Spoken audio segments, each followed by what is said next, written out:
কাঁঠাল অনেকেই পছন্দ না করলে কাঁঠালের বিচি ভর্তা কিন্তু সবারই পছন্দ অনেক। তো কাঁঠালের বিচি ভর্তা করব একদম ঘরোয়াভাবে। আমি যেভাবে ভর্তাটা করে থাকি খুবই সাধারণভাবে, আর খেতে কিন্তু অসাধারণ হয়। অনেকেই অনেকভাবে ভর্তাটা করে থাকে, তো আমি যেভাবে ভর্তাটা করি সেটাই শেয়ার করছি আপনাদের সঙ্গে। সো হ্যালো এভরিওয়ান, আসসালামু আলাইকুম, কেমন আছেন সবাই? চলে আসলাম বরাবরের মতো নতুন আরো একটি ভিডিও। তো ভর্তা করার জন্য প্রথমে আমি কাঁঠালের বিচিগুলো খোসা ভালোভাবে ছাড়িয়ে পরিষ্কার করে ধুয়ে প্রেসার কুকারে সিদ্ধ করে নিয়েছি। এখন একটা প্যানে সামান্য পরিমাণ সরিষার তেল দিয়ে কাঁঠালের বিচিগুলো আমি ভেজে নিব। এতে করে কাঁঠালের বিচি গায়ে যে পানি পানি ভাব ছিল সেটা চলে যাবে। তো এইভাবে কাঁঠালের বিচি আমি ভেজে নিয়েছি। এখন শুকনো মরিচ ভেজে নিব, এজন্য সামান্য পরিমাণ সরিষার তেল দিয়ে মরিচগুলোকে আমি ভেজে নিব।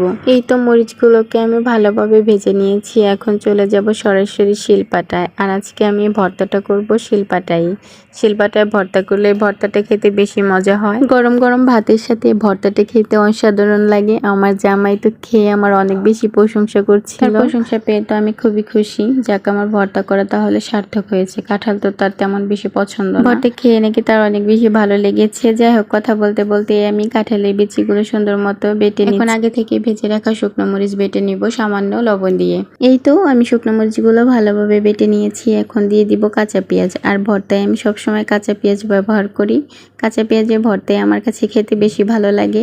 সে যে কোনো ভর্তাই হোক, আমি সব ধরনের ভর্তায় কাঁচা পেঁয়াজটাই বেশি ব্যবহার করি। এই তো এখানে আমি পেঁয়াজগুলো দিয়ে সামান্য পরিমাণ সরিষার তেল দিয়ে দিব। দিয়ে হাত দিয়ে একটু কচলে ভর্তার সঙ্গে ভালোভাবে মাখিয়ে নিব। পেঁয়াজের সঙ্গে ভর্তাটা ভালোভাবে মাখানো হয়ে গেলে এই পর্যায়ে আমি আরো একটু সরিষার তেল দিয়ে দিব। দিয়ে ভালোভাবে মাখিয়ে নিব। এই তো আমার কাঁঠালের বিচি ভর্তা একদম রেডি হয়ে গেছে।